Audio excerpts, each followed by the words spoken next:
اگر سیکولر پاکستان بنانا تھا تو انڈیا کی گورنمنٹ تو آج بھی اچھی ہے پاکستان، وہاں تو جمہوریت آج بھی زیادہ پنپتی ہے، ایک دفعہ بھی کوئی ڈکٹیٹر نہیں آیا، تماشا لگایا ہوا ہے میں یہ کر دوں گا میں وہ کر دوں گا۔ پاگل قوم سمجھتے ہو ہمیں؟ بیوقوفوں کا ملک ہے جو تمہارے جی میں آتا کہتے جاتے ہو، جو جس کے من میں آتا ہے وہ کہتے جاتے ہو۔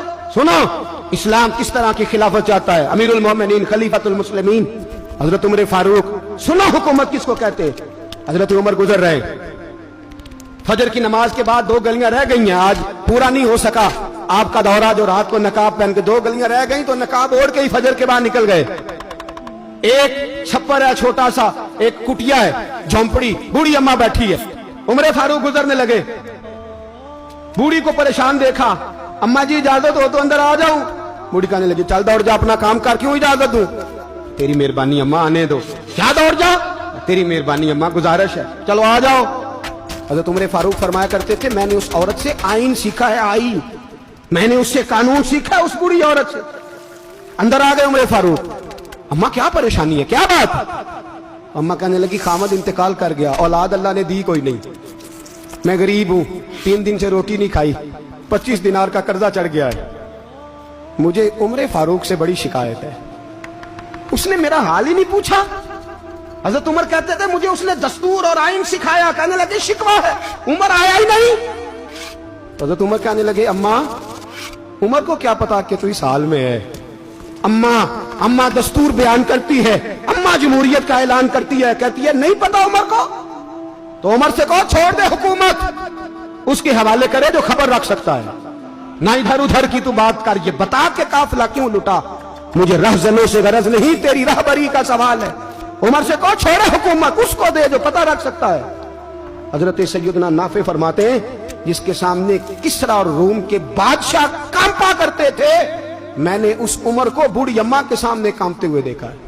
راشا طاری ہے عمر فاروق کا، دوڑے گئے 25 دینار لائے، راشن رکھ کے لائے، روٹیاں پکائیں، بوڑھی اماں کو کھلائیں، کہنے لگے اماں 25 دینار لے لے اور چل، غلطی ہو گئی، عمر کو معاف کر دے۔ اماں بول کے کہنے لگی میں نہیں معاف کرتی، میں تو پکا پھل لوں، بس گرنے والی ہوں، ایک دفعہ قبر میں جا لینے دے، میرے رسول آئیں گے تو میں عمر کی شکایت کروں۔ فرمایا میں شکایت کروں گی محبوب پاک سے اور عرض کروں گی حضور اسے پوچھ، اس کو نگران بنایا گیا، اس نے مجھ بیوہ اور لوارث کی خبر ہی نہیں لی، یہ ہے آئین اسلام، یہ ہے دستور مصطفیٰ کریم صلی اللہ علیہ وسلم۔ یہاں کتنے غریب بھوکے سوتے ہیں، کتنوں کے بچے روز اغوا ہوتے ہیں، کتنی مصیبتیں، گورنمنٹ کہتی ہے کچھ بھی نہیں کچھ بھی نہیں کچھ بھی نہیں، افواہ ہے افواہ ہے، افواہ ہے تو اس کا علاج کیوں نہیں ہوتا؟ آپ میدان میں سر عام آ کے اس کا اعلان کیوں نہیں کرتے؟ جاگیے اور سنیے میری بات۔ حضرت سیدنا فاروق اعظم نے 25 دینار دیے، پھر اس اماں کو کھانا دیا، کوئی برادری نہیں اس اماں کی، کوئی ووٹ بینک نہیں، کوئی یہ اماں کسی بڑی برادری کی نہیں جس کا 2 لاکھ ووٹ ہو۔ امیر المومنین ہو کے عمر فاروق اماں کے قدموں میں بیٹھ گئے، کہنے لگے اماں عمر کمزور ہے، حضور کا سامنا نہیں کر سکتا، تیری مہربانی نبی پاک کے سامنے شکایت نہ کرنا۔ اماں کہنے لگی چل میں تیری خاطر معاف کر دیتی، جا تو مجھے کسی اچھی ماں کا بیٹا لگتا ہے، جا تیری خاطر۔ کہنے لگے چل پھر مجھے لکھ کے دے، کہنے لگی میں تو ان پڑھ ہوں، تو لکھ دے میں دستخط کر دے۔ حضرت عمر نے لکھا، ایک بوڑھی اماں کو شکایت تھی خطاب کے بیٹے عمر سے، اور پھر وہ معاف ہو گئی۔ اماں کہتی ہے میں نے اللہ کی رضا کے لیے معاف، یہ دستخط کر دو۔ اماں کے آگے کیا تو حضرت علی آ گئے، حضرت عبداللہ ابن مسعود آ گئے، کہنے لگے عمر یہاں پھر رہے ہو، میں سارے مدینے میں ڈھونڈ رہا تھا۔ اماں اٹھ کے کھڑی ہو گئی، ہائے میں مر گئی، یہ عمر تھا، یہ میں نے کیا کیا؟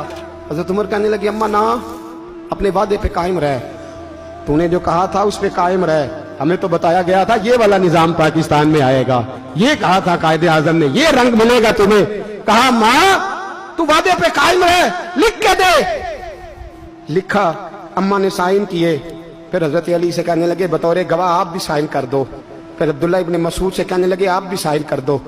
سائن ہو گئے تو جناب عمر نے رکا لپیٹا، حضرت علی کو کہنے لگے علی تو میرا دوست ہے، میری صبحوں اور شاموں سے واقف ہے، علی تو میرا رازدار ہے یار، مجھے یقین ہے کہ میں تجھ سے پہلے مر جاؤں گا، جب عمر کا انتقال ہو جائے تو یہ رکا میرے کفن میں رکھ دینا، یہ رکھنا میرے کفن میں۔ علی کہنے لگے پھر کیا ہوگا؟ پر میں جب نبی پاک میری قبر میں آ کے پوچھیں گے نا بتا تو حکمران تھا کیا کر کے آیا ہے، تو فرمایا میں رکا نکال کے عرض کروں گا سونے ایک اماں ناراض تھی میں اسے بھی راضی کر کے آیا.